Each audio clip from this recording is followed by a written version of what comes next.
The cold metal floor pressed against Park Ji-hoon's face as he slowly opened his eyes. His head was pounding. His arms were bound behind his back with heavy chains. The last thing he remembered was an explosion on his ship, then darkness. Now he was here, wherever here was. He forced himself to sit up and look around. He was in a cell made of black stone. Blue light came from somewhere above him. The air smelled strange, like metal and flowers mixed together. This was not a human prison. This was alien. The memories came back slowly. His ship, the Horizon's Edge, had been on a simple diplomatic mission. They were supposed to pass through Valoran space peacefully. But something went wrong. Their sensors had recorded military data by accident. The Valoran warships had surrounded them within minutes. There was no time to explain. No time to run. Ji-hoon heard footsteps outside his cell. Heavy footsteps. The door opened with a hiss, and two tall figures walked in. They were Valorans. He had seen pictures of them before, but seeing them in person was different. They stood almost 7 feet tall. Their skin was pale white, almost glowing. Their eyes were silver, with no visible pupils. They wore black armor covered in golden symbols. "The human is awake," one of them said. His voice was deep and cold. "Bring him to the Emperor." They grabbed Ji-hoon by his arms and pulled him to his feet. He did not struggle. There was no point. He was one man against an empire. He needed to think. He needed to wait. They dragged him through long hallways made of the same black stone.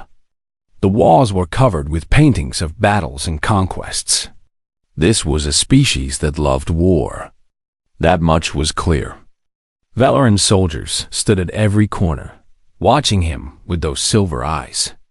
None of them showed any emotion. They looked at him like he was an insect. Finally, they reached a massive door covered in gold. It opened slowly, revealing a throne room bigger than any building Ji-hoon had ever seen. Thousands of Valorans stood on both sides, dressed in fine clothes and armor. At the far end of the room, on a throne made of crystal, sat the Emperor. Emperor Doran was old. Even Ji-hoon could see that. His skin was more gray than white. His silver eyes were tired. But there was power in him still. The kind of power that came from ruling an empire for centuries. He wore a crown of black metal and robes of deep purple. He watched Ji-hoon being dragged forward with an expression of mild interest. The guards threw Ji-hoon to the floor in front of the throne. Ji-hoon stayed down for a moment, then slowly pushed himself up to his knees. He would not lie flat before anyone, not even an emperor. "So this is the human spy," Doran said. His voice echoed through the silent hall. "The creature that dared to steal our secrets." "I stole nothing," Ji-hoon said. His voice was calm and steady. "Our sensors recorded data by accident. We were passing through. Nothing more." Whispers spread through the crowd. A human speaking back to the Emperor? This was unusual. Doran raised one hand, and the whispers stopped immediately. "Accident or not, you have seen what no outsider should see," Doran said. "The punishment for this is death. Your crew will be executed. Your ship will be destroyed. Your planet will receive a message about what happens to those who spy on Valara." Ji-hoon felt his heart turn cold. His crew, Yuna, Minho, and all the others. They would die because of a mistake. He had to do something. Say something. But before he could speak, Doran leaned forward on his throne. Those tired silver eyes studied Ji-hoon with new interest. "However," the Emperor said slowly, "I am not without mercy, and I am not without need." The crowd grew even more silent. Something was happening. Something unexpected. "I have heard stories about humans," Doran continued. "You are a young species, primitive in many ways. But there are things about you that interest me.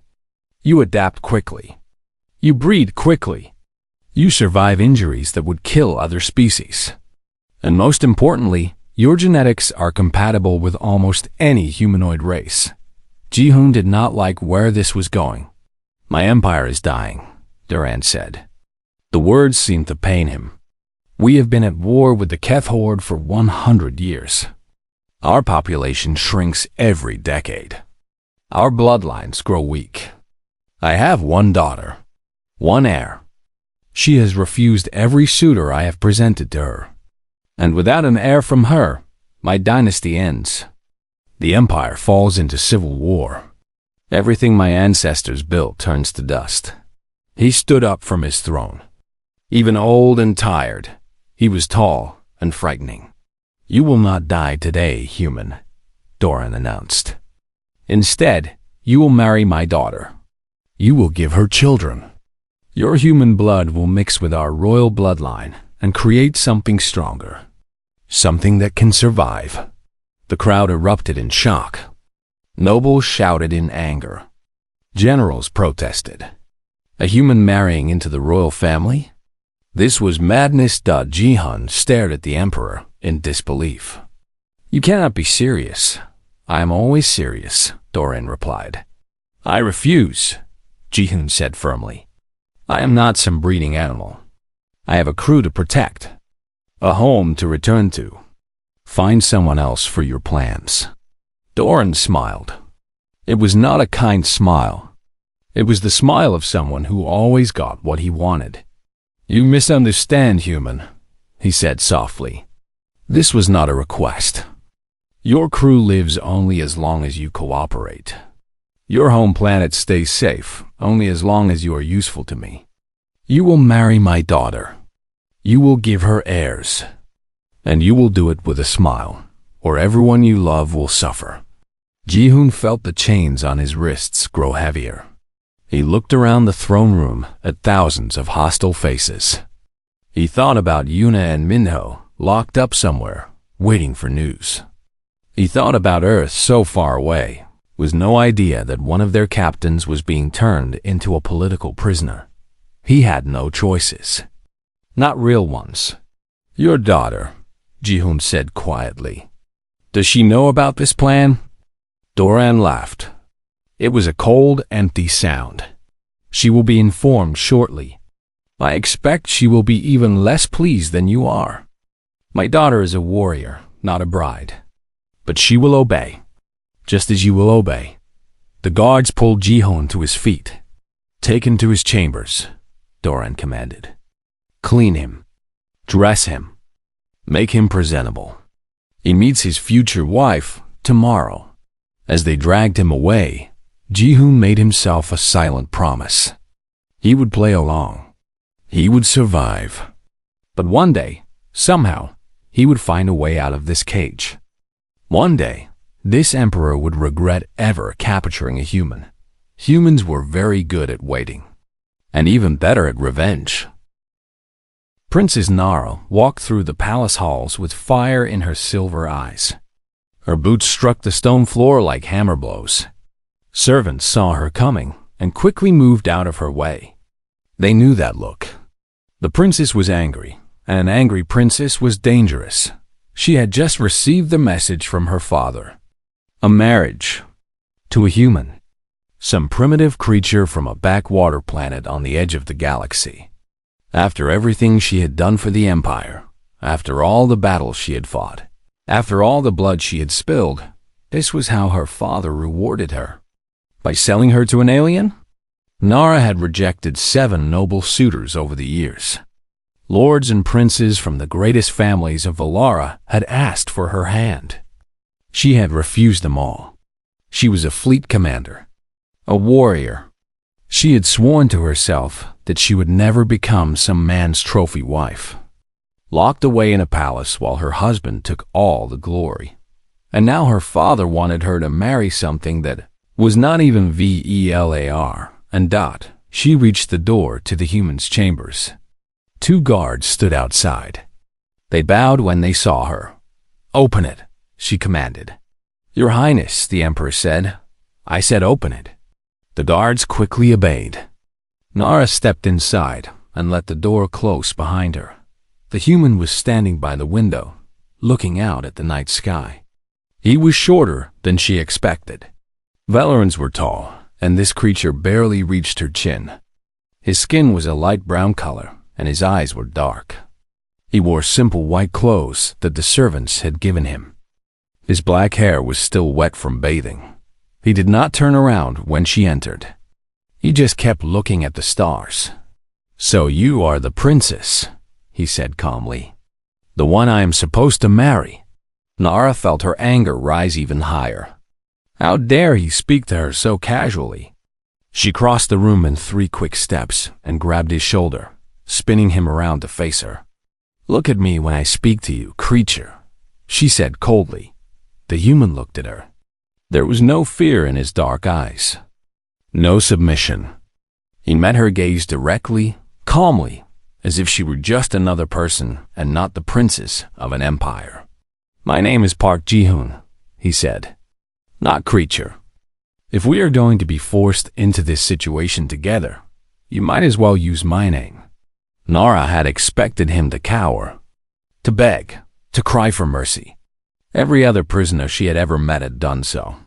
But this human just stood there, completely unafraid, looking at her like she was the one who had entered his room uninvited, which, she realized, was exactly what had happened. She released his shoulder and took a step back.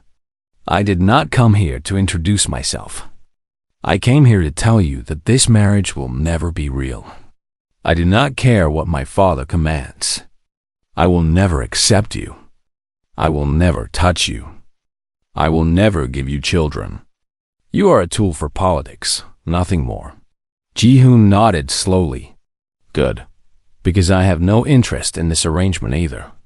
I have a crew being held prisoner because of me. I have a home on a planet called Earth that I would very much like to see again. Marrying into your empire was never part of my plan." This surprised Nara. She had assumed the human would be grateful for this opportunity. Most species would beg for a chance to join the royal family of Valara. Power, wealth, protection, all of it would come with this marriage. Yet this creature spoke of his tiny ship and his distant planet as if they were worth more than everything Valara could offer. "Then why did you agree?" she asked. "Your father made it clear that my crew would die if I refused," Ji-hoon said. "And he threatened my home planet. I agreed to protect them. Nothing more."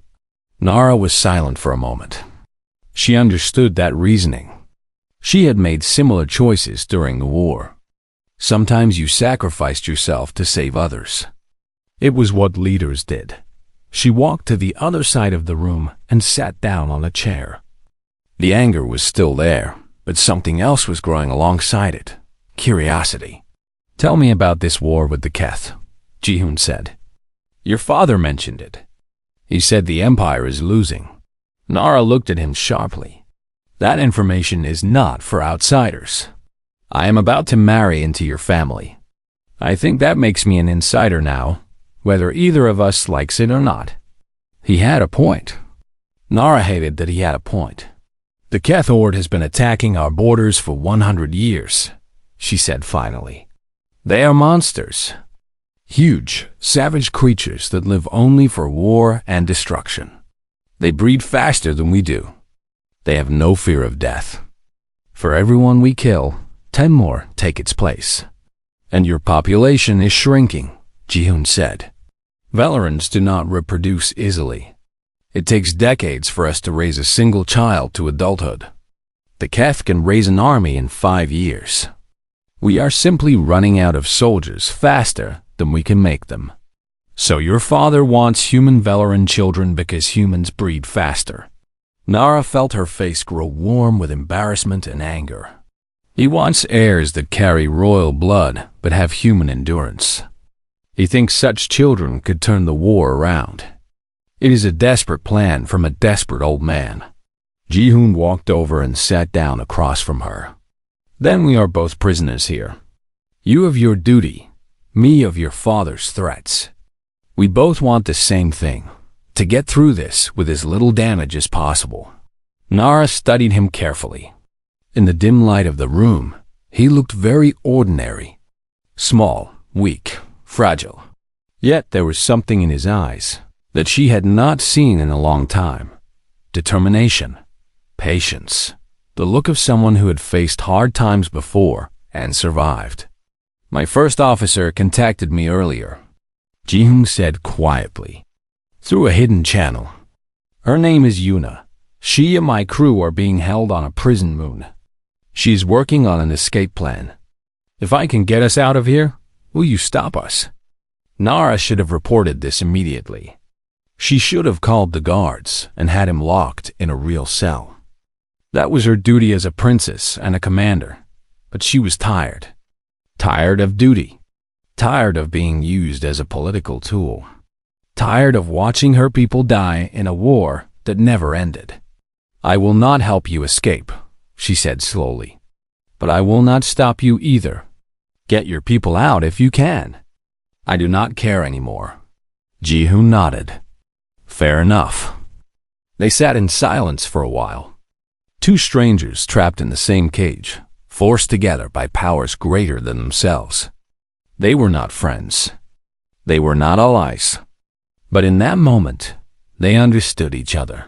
"The wedding is in 3 days," Nara said finally. "After that, we will be expected to live as husband and wife, to share chambers, to produce heirs. We will figure something out," Ji-hoon said. "We will play our roles in public. What happens in private is our business alone." Nara stood up to leave. At the door, she paused and looked back at him. "You are strange, human. Most creatures would be terrified right now. But you act as if this is just another problem to solve." Ji-hoon smiled slightly. It was a tired smile, but a real one. "My people have a saying," he said. "When there is no way out, you make a way." I have been in bad situations before. I am still here, and I will still be here when this is over." Nara did not respond. She simply left, closing the door behind her. But as she walked back through the palace halls, she found that her anger had changed. It was still there, but it was joined by something new. A tiny spark of respect for the small, strange creature she was about to marry. Perhaps this situation would not be as unbearable as she had thought. Perhaps. The wedding was the largest event the Velaran Empire had seen in 50 years. Ships came from 1,000 worlds to witness it. Noble families filled every seat in the great cathedral. Holographic cameras broadcast the ceremony to billions of viewers across the galaxy. Everyone wanted to see the human who was marrying into the royal family. Ji-hoon stood at the altar, dressed in ceremonial armor made of silver and gold. It was heavy and uncomfortable, designed for Velaran bodies, not human ones. But he wore it without complaint. He had learned in the past 3 days that complaining achieved nothing here. The cathedral was beautiful in a cold way. Black stone walls reached up to a ceiling so high it disappeared into shadow. Blue flames burned in floating braziers. Ancient statues of Velaran warriors lined the walls, their silver eyes seeming to watch the crowd with judgment. Music began to play. Deep, haunting music that vibrated in Ji-hoon's chest. The massive doors at the far end of the cathedral opened. Princess Nara walked through them. She wore a gown of pure white that flowed behind her like water. Her silver hair was arranged in complex braids decorated with tiny jewels. Her pale face was expressionless, like a beautiful statue. She looked every bit the royal princess, but Ji-hoon could see her hands. They were clenched into fists at her sides. She was as unhappy about this as he was. They were both actors in a play written by someone else. Nara reached the altar and stood beside him. They faced the high priest, an ancient Velaran in robes of black and gold. He began to speak the wedding vows in the old language of Valara. Ji-hoon repeated the words when prompted, pronouncing them badly but correctly enough. Emperor Daran watched from his throne at the side of the altar. He looked pleased. His plan was working. The ceremony continued. Rings were exchanged. Blessings were given. The crowd watched in respectful silence. Then the doors exploded. Fire and metal burst into the cathedral. People screamed. Guards drew their weapons. Through the smoke came nightmares. The Jihan had heard descriptions of them, but seeing them was something else entirely. They were massive creatures, 8 feet tall, with gray skin like stone and forearms ending in sharp claws. Their faces were flat, with tiny black eyes and mouths filled with teeth like knives. They wore no armor. They needed none.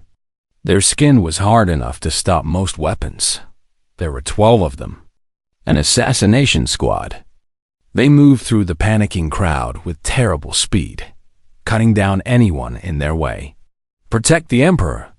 Someone shouted. Guards rushed to form a wall around Doran's throne. The Keth crashed into them like a wave hitting rocks. Bodies flew through the air. Blood sprayed across the black stone floor. Jihoon grabbed Nara's arm. "We need to move. I am not running from these monsters," Nara shouted. She pulled away from him and drew a blade from under her wedding gown. Of course, she had hidden a weapon. She was a warrior even on her wedding day. She charged at the nearest Keth. Her blade found a gap in its stone skin, and the creature roared in pain. But another Keth swung its massive arm and knocked her across the room. She hit a pillar and fell to the ground. Stunned. 3 Keth turned toward the altar, their black eyes fixed on Jihoon. They had been sent to kill the royal family, and he was now part of that family. Jihoon looked around quickly. There was a ceremonial sword on the altar, used for part of the wedding ritual. It was not a real weapon. It was decorative, barely sharp. But it was all he had. He grabbed it. The first Keth rushed at him, all 4 arms swinging. Jihoon did not try to block. He knew he could not match its strength. Instead, he dropped low and rolled under its attack. The creature was fast, but it expected its prey to fight or flee in straight lines. It did not expect a human. Humans were different. Humans adapted. Jihoon came up behind the Keth and drove the ceremonial sword into the back of its knee, finding the soft spot where the stone skin was thinnest. The creature fell with a scream. Jihoon pulled the blade free and stabbed it through the Keth's eye before it could recover. The watching Velaran stared in shock. A human had just killed a Keth warrior with a decorative blade. The 2 remaining Keth were more careful now. They circled him, looking for an opening. Jihoon kept moving, never staying still, never letting them trap him. One of them lunged. Jihoon sidestepped and used its own weight against it, guiding its charge into a stone pillar. The Keth hit the pillar hard and stumbled. Jihoon was on it instantly, driving the blade into its throat. The last Keth roared in fury and charged with all its strength. Jihoon knew he could not dodge this one. There was no room, no time. So he did not dodge. He stepped forward into the charge. The Keth's claws tore into his shoulder. Pain exploded through his body. But he was inside its reach now, too close for it to use its strength effectively. He drove the blade upward, under its chin, into its brain. The creature fell. Jihoon stood over its body, breathing hard, blood running down his arm. His fancy wedding armor was ruined. His body was screaming in pain. But he was alive.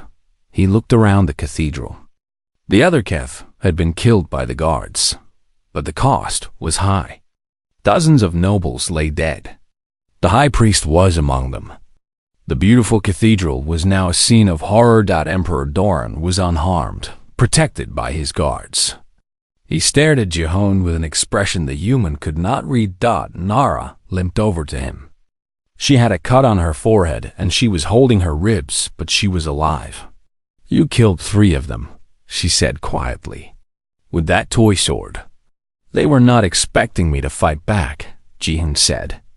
"That was their mistake." Nara looked at the dead Keth at his feet.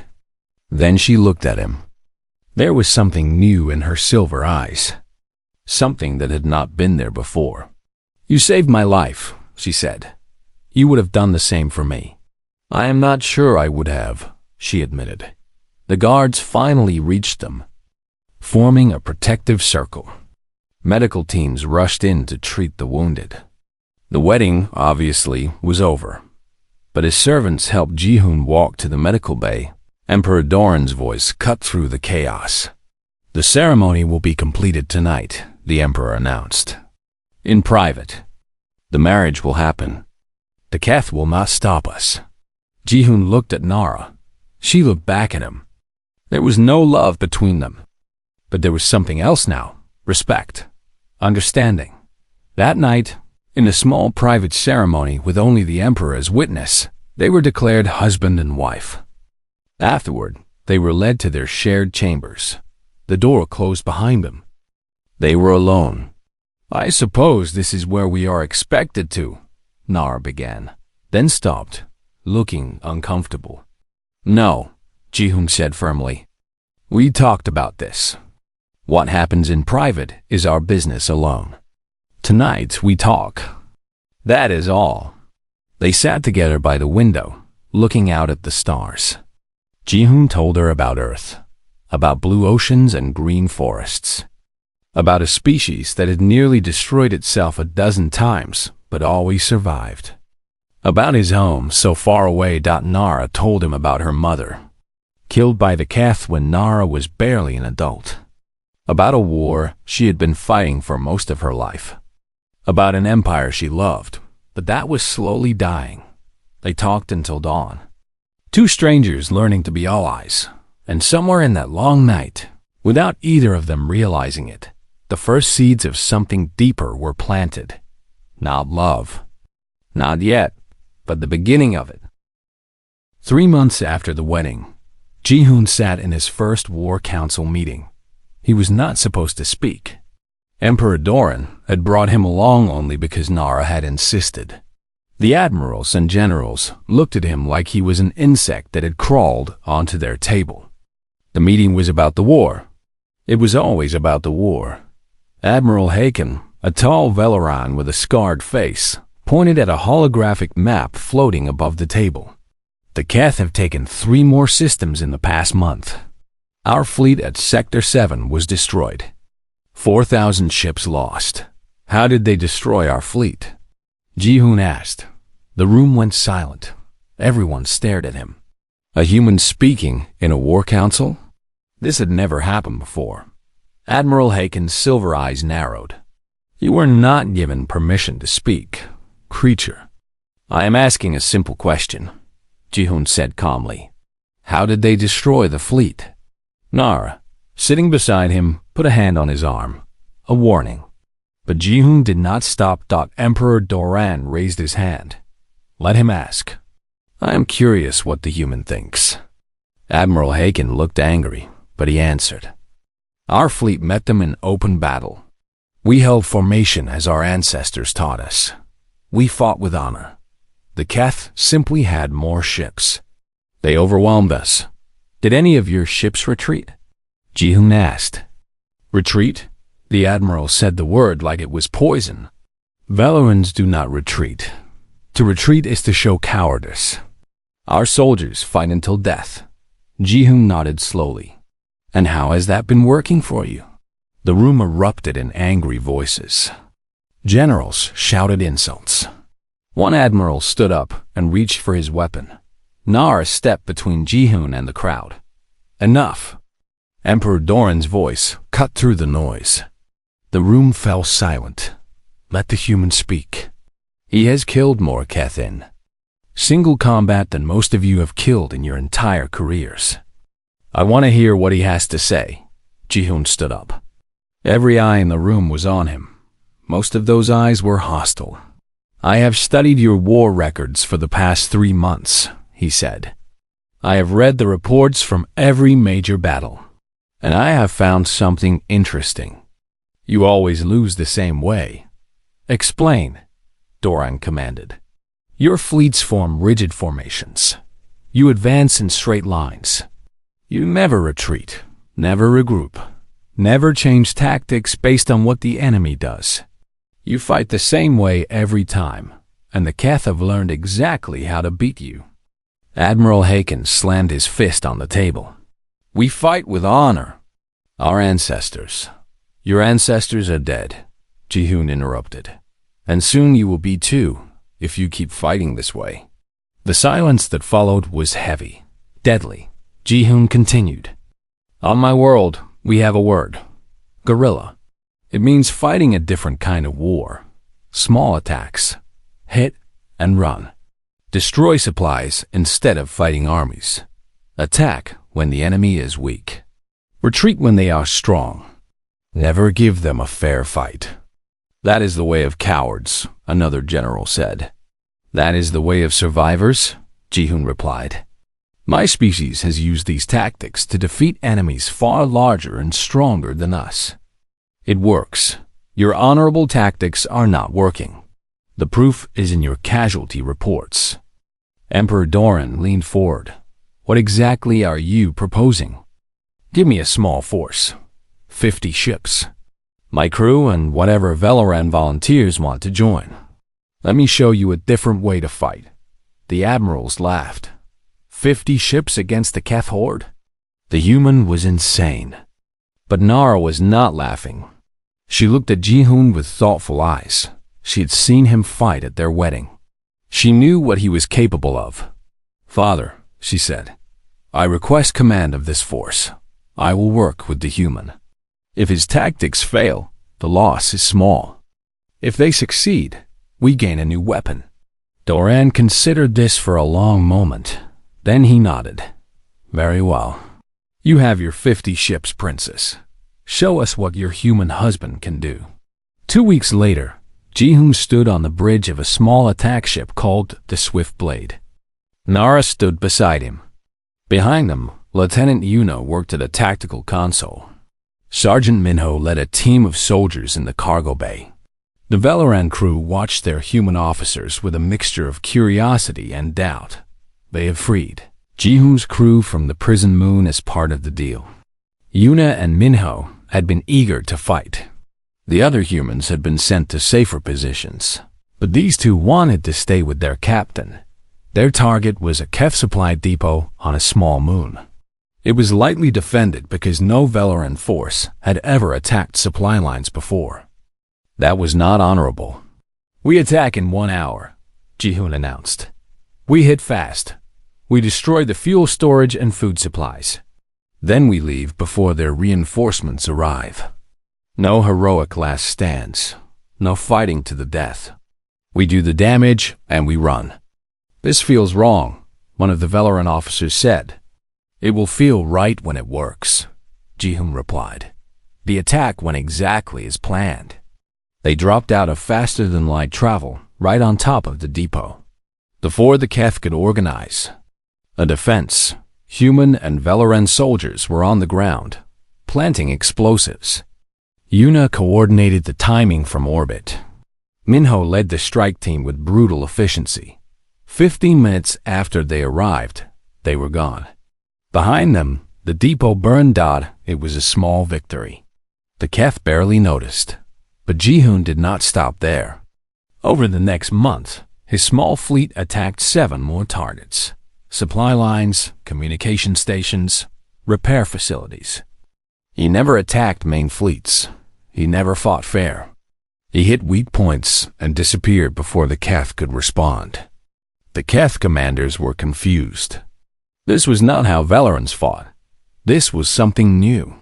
Something annoying. By the second month, Keth ships were being pulled from the front lines to guard supply routes. Their advance slowed. For the first time in years, the Valoran main fleet was not losing ground. The admirals still called Ji-hoon's tactics cowardly, but they could not argue with the results. Nara worked beside him every day. She learned human tactics. She taught him Valoran strategy. They argued constantly about methods and approaches. But they also started to understand each other better. One night, after a successful raid, they sat together in the observation deck of the Swift Blade. My people are starting to respect you, Nara said. I hear soldiers asking to transfer to our unit. They want to learn the human way of war. Ji-hoon smiled slightly. And what about you? What do you think of the human way? Nara was silent for a moment. Then she reached out and took his hand. I think I was wrong about you, she said. I thought you were a primitive creature from a backward planet. But your people, you survived things that would have destroyed us. You adapted when we would have died holding to our traditions. Ji-hoon looked at their joined hands. Her skin was cool against his. Her fingers were longer than human fingers. It was strange, but it was also nice. Maybe that is why your father wanted our bloodlines to mix, he said. Our stubbornness combined with your strength. Our adaptability combined with your discipline. Maybe, Nara agreed. Or maybe he was just a desperate old man making desperate plans. They both laughed at that. Something had changed between them.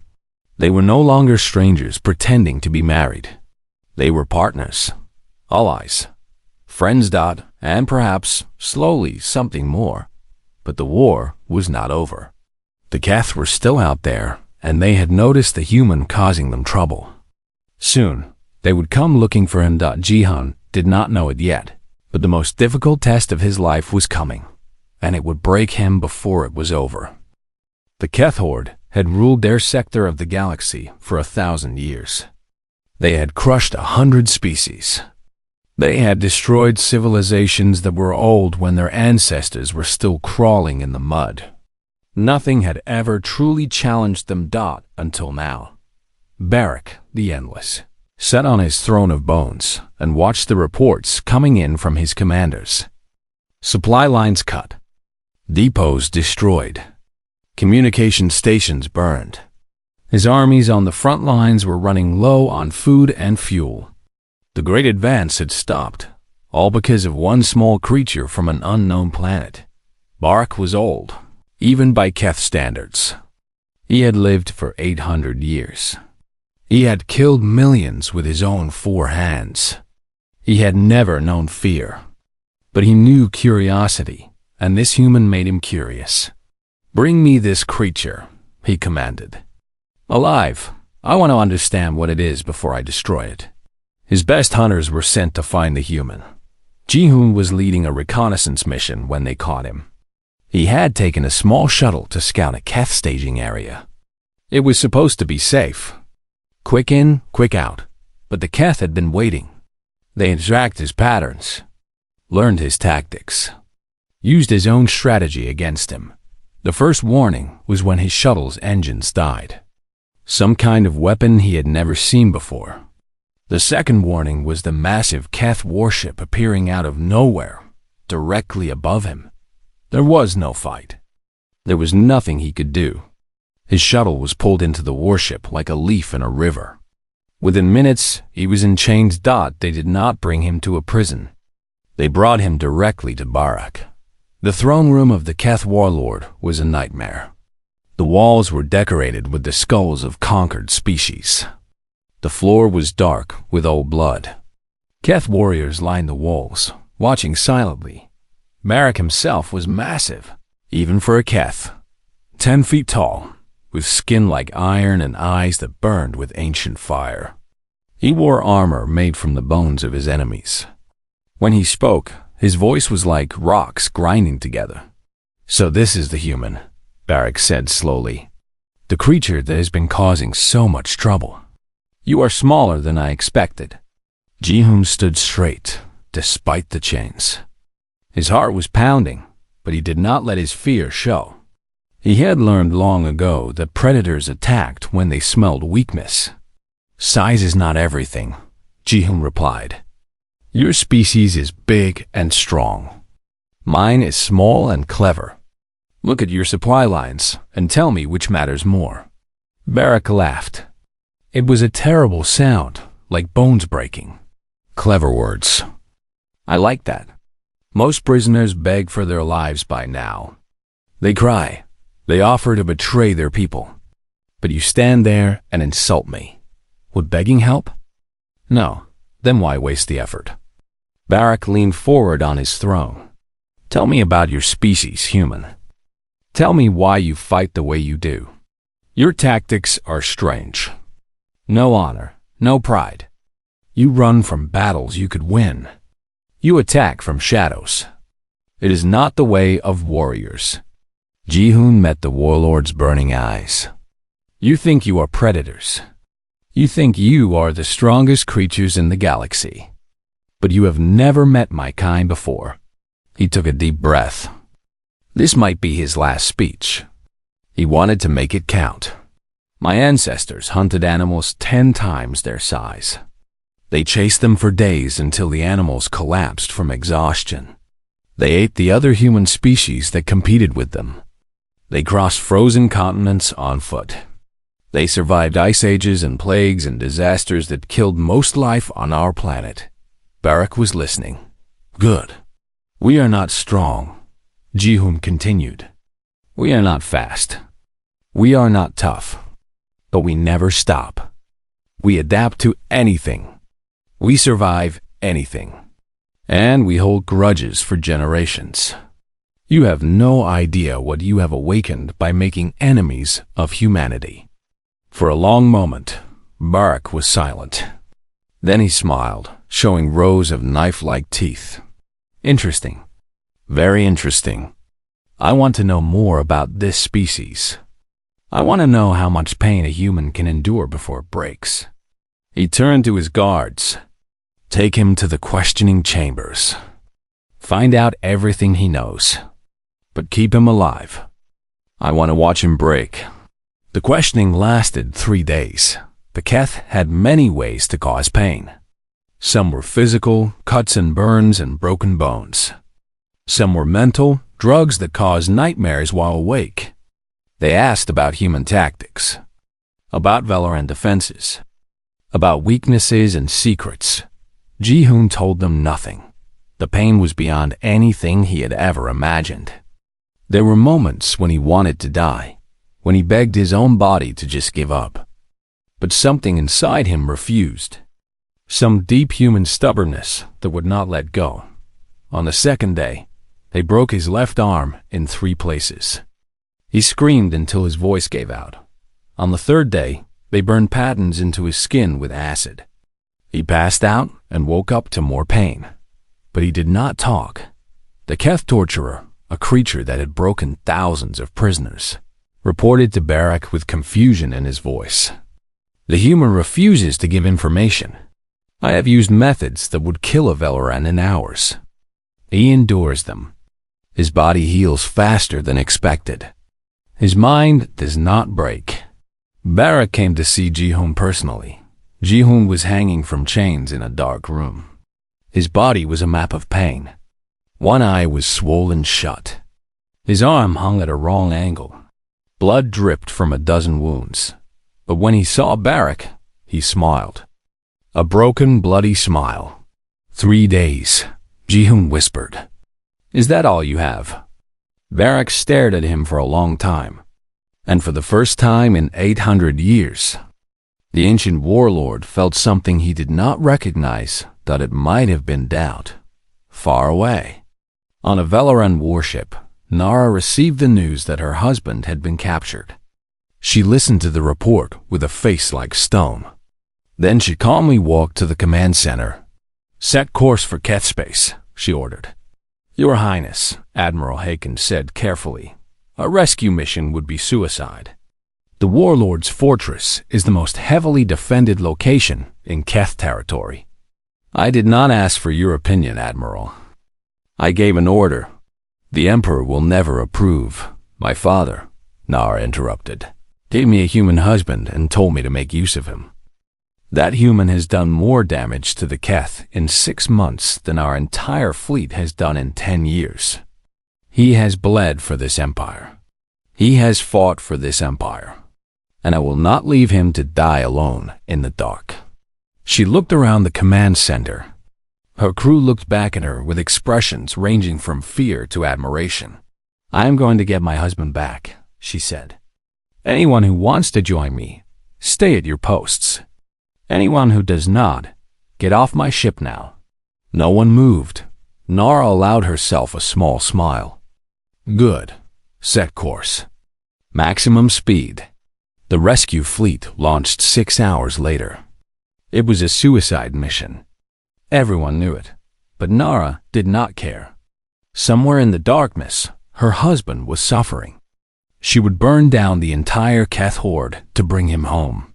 And when she finally reached the fortress, when she finally cut through the guards and found Ji-hoon hanging in that dark room, when she saw what they had done to him, something changed inside her. She loved him. She had not realized it until that moment, but she loved him. Ji-hoon looked up at her with his one good eye. Broken and bloody, more dead than alive. Took you long enough, he whispered. Nara cut his chains and caught him as he fell. Do not ever make me do this again, she said softly. No promises, he replied. And then he passed out.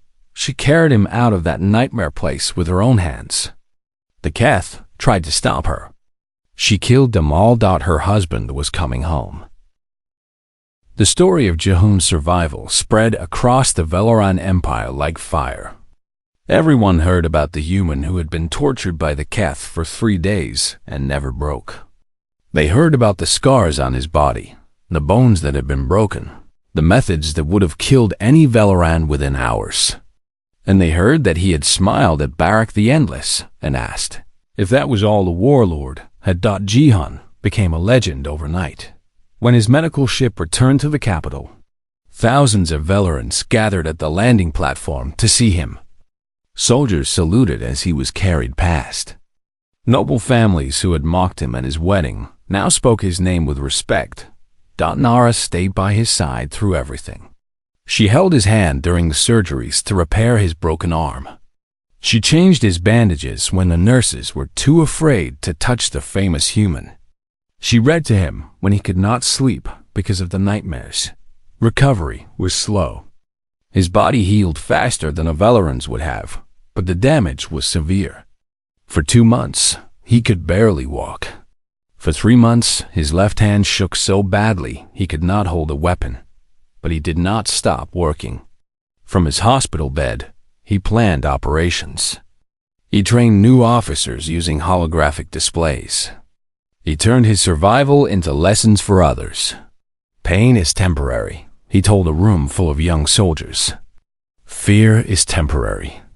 Death is permanent. Your job is to avoid the permanent thing while using the temporary things against your enemies. The soldiers listened with wide silver eyes.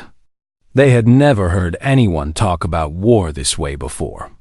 Emperor Doran visited once during the recovery. The old ruler stood by Ji-hoon's bed and looked at him for a long time. I chose better than I knew, Doran said finally. When I forced you to marry my daughter, I thought I was gaining a tool for breeding. Instead, I gained a weapon. I am not a weapon, Ji-hoon replied. I am a person. So is your daughter. Doran's tired eyes flickered with something that might have been shame. You are right. Forgive an old man's desperate mistakes. I have spent so long trying to save my empire that I forgot to treat people as people. It was the closest thing to an apology Ji-hoon would ever receive from the emperor. He accepted it when Ji-hoon was finally strong enough to return to duty. He found that everything had changed. His small strike force had grown into a full division. Thousands of Velaran soldiers had requested transfers to serve under him. They wanted to learn the human way of war. Nara trained alongside him as he rebuilt his strength. She learned human fighting techniques that she had never seen before. Boxing, wrestling, joint locks, all designed for creatures that were smaller and weaker than their opponents. She taught him Velaran blade forms in return. They sparred every morning. They argued about tactics every afternoon. They spent their evenings together, talking about everything and nothing. One night, sitting on the balcony of their chambers and watching the stars, Nara spoke words she had never said before. I love you, she said. Ji-hoon looked at her. In the starlight, her silver eyes glowed softly. Her pale skin seemed almost to shine. She was beautiful in a way that was completely alien and completely perfect. "I love you too," he replied. "I did not expect to, but I do." She leaned against him. "Is this strange? A Valoran and a human? Everything about this situation is strange. But strange does not mean wrong." They sat together in comfortable silence. Two people from different worlds, brought together by force and staying together by choice. 6 months after his rescue, Ji-hoon presented a plan to the War Council. It was the most ambitious military operation in Valoran history. "We attack the Keth homeworld," he said. The admirals thought he was joking. Then they realized he was serious, and they thought he was insane. "The Keth homeworld is the most heavily defended planet in the galaxy," Admiral Haken protested.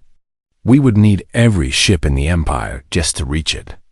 And even then, we would face Barak himself. He has never been defeated."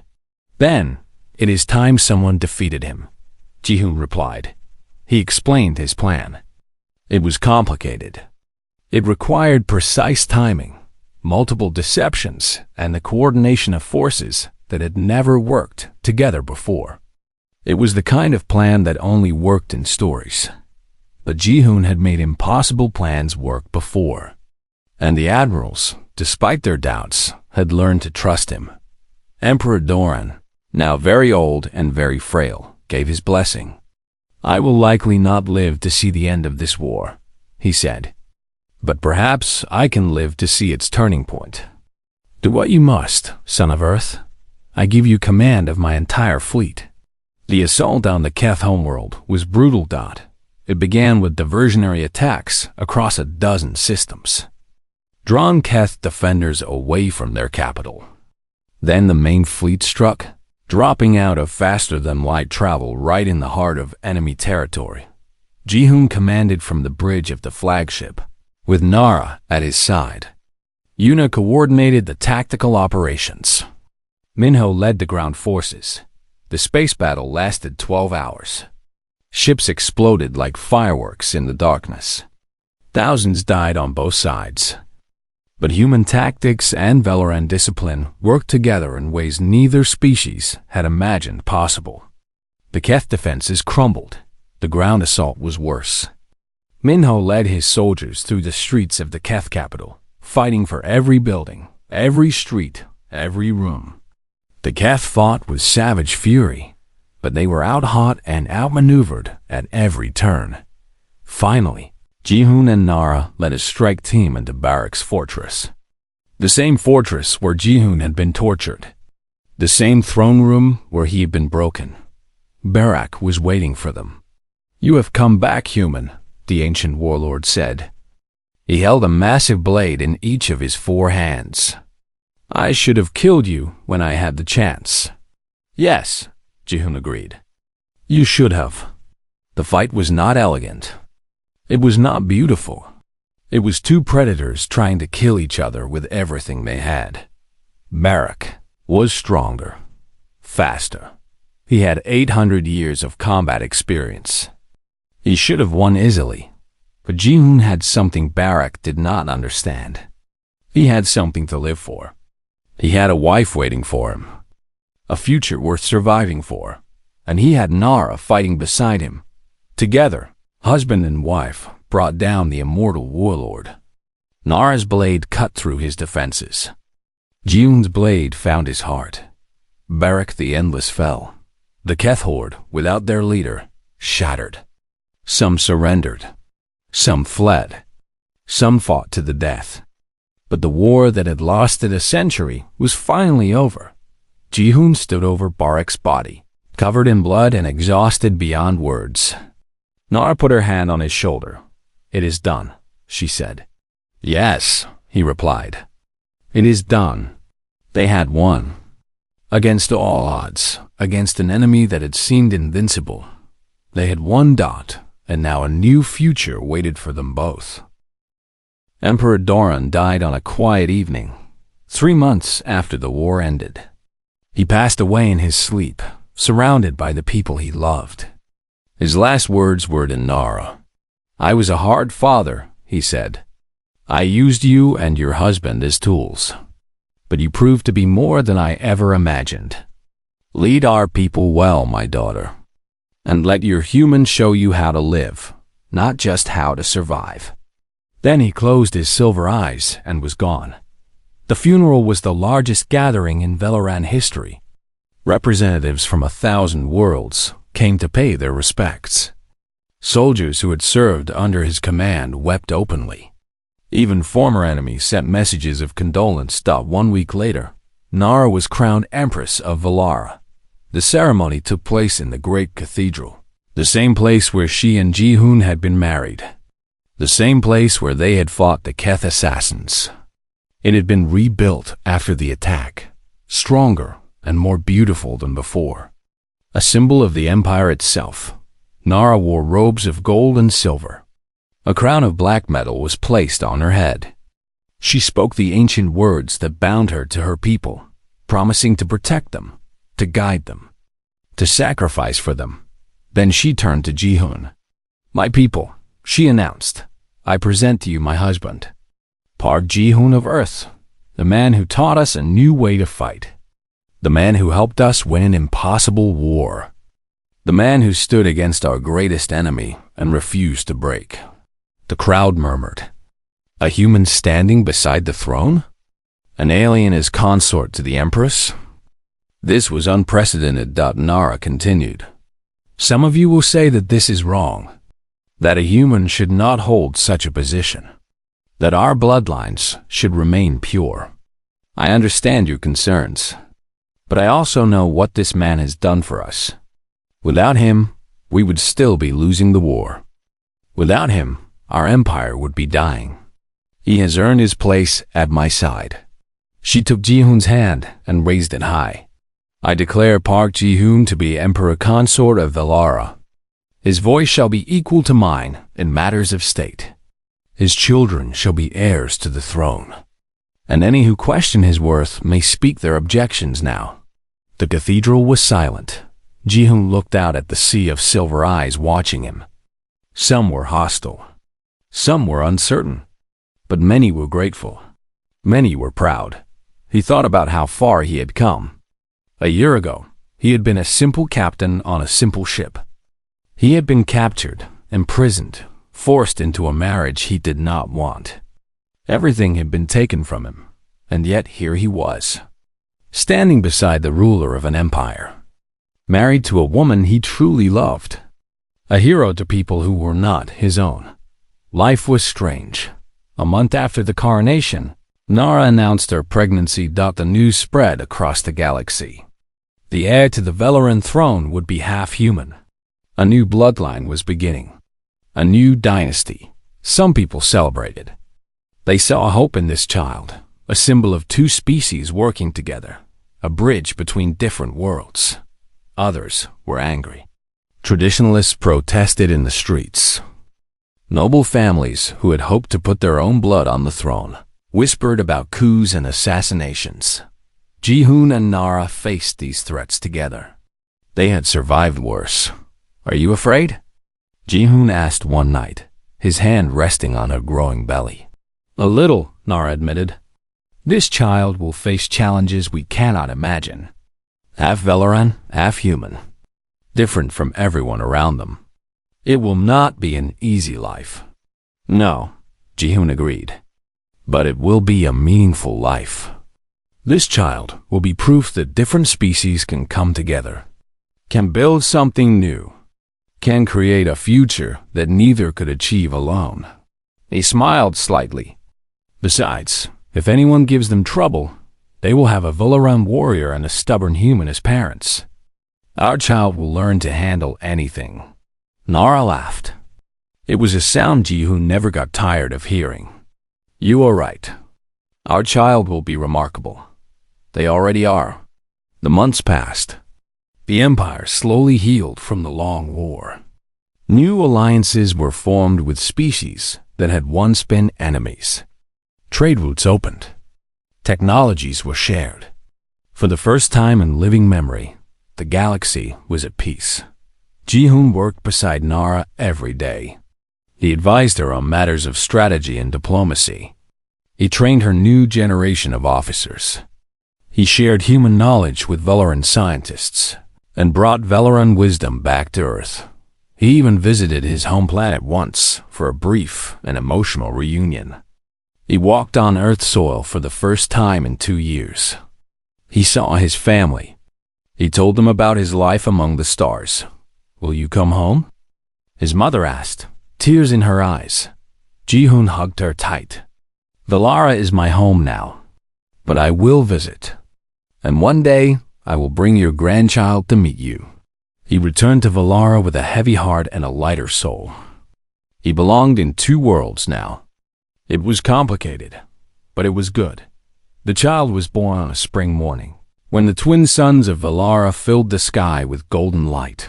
A girl, healthy and strong. Her skin was pale like her mother's, but warmer.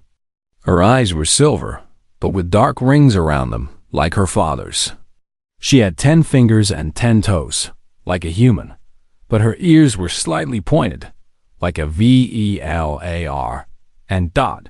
She was beautiful. She was perfect. She was both, and neither. Nara held her daughter and wept. Ji-hoon stood beside them, his heart so full he thought it might burst. "What shall we name her?" Nara asked. Ji-hoon thought about it. He thought about everything they had been through. The pain and the struggle. The war and the victory. The journey from prisoners to partners to parents. "Hope," he said finally. "Let us name her Hope, because that is what she represents. Hope for both our peoples. Hope for the future." Nara smiled through her tears. Hope. It is a human word. It is a universal word. The announcement of the princess's birth was met with joy across the empire. People celebrated in the streets. Fireworks filled the skies of 100 worlds. A new era had begun. Ji-hoon stood on the palace balcony that night, looking up at the unfamiliar stars. He thought about Earth, so far away. He thought about all the things he had lost by coming here. His old life, his old friends, his place among his own kind.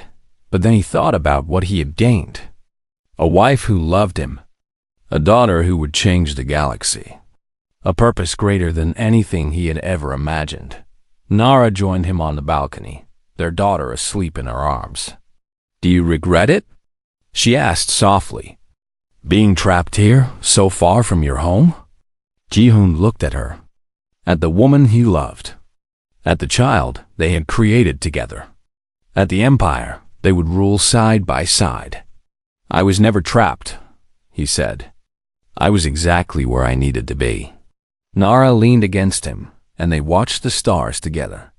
Behind them, a new dynasty was beginning.